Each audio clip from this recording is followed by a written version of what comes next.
Sabado na naman, may pasok na naman. So ano pa pang gagawin di papasok na naman. Grabe, wala tayong choice. Ay, nako, napakainit tapos may pasok. Dapat kasi may aircon. Grabe, kung paano. Basta, wala tayong magagawa. Kaya ano pa bang gagawin natin? Diretso na tayo sa video. Pero magre-recap muna tayo dahil last week hindi ako nakapag-post gawa ng wala kaming medyong eco-content dahil isa lang yung teacher na pumasok, isa lang yung klase na available. Yan o, Boodle Fight. Pero kami dyang adobong manok, mangga, yung hinog at saka yung hindi hinog. Merong talong, fried talong, tapos ano pa ba yan? Bangus ba yun o galunggong? Basta, di ko na malala, last week pa yan. Ayan o, ang ganda ng pagkakaayos. Basta na kaming nag-ambag ng kung ano bang kaya naming ibigay, kung kaya ba namin basta, kanya-kanyang bigay para lahat kami makakain. Diretso na tayo sa current day. Day 48 in the life of a college student. So, ang recap na yun ay from last week dahil Sabado nun.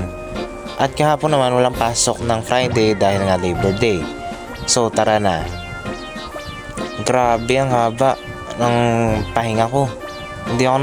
Hindi ako nakapag-post masyado gawa nga ng Labor Day, tapos wala masyadong i-content nung last Saturday.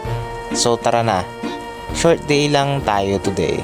Kasi nga ang subjects natin ay PE, Math in the Modern World at saka yung Philippine Discourse or Pilipinong Diskurso or Diskursong Pilipino. Hindi ko sure kung paano ang pagkakatawag doon. Basta alam kong yun yung subject. Unavailable naman yung PE teacher natin dahil di ko alam, may events yata siya. So let's go. Dadiretso na tayo kaagad sa Filipino Diskurso dahil unavailable yung two teachers natin today. Kaya punta na lang tayo sa nag-iisa nating available na teacher. Okay. Ang gagawin naman natin today, magpapas lang tayo ng assignment na pinagawa sa atin. Mga 2 weeks yata yung time na binigay sa atin para magpasa ng assignment na yan. Grabe ang hirap, gagawa ka ng sarili mong story, itatype mo, ayusin mo yung format, at saka ibabind mo talaga. Ito yung gawa ko. Sobrang simple pero grabe. Nagpuyat ako para tapusin yan. Oo. Ang ginawa namin, naipasa lang namin yan, tapos nag-discuss kami tungkol sa tungkol sa scheduling namin at kung anong oras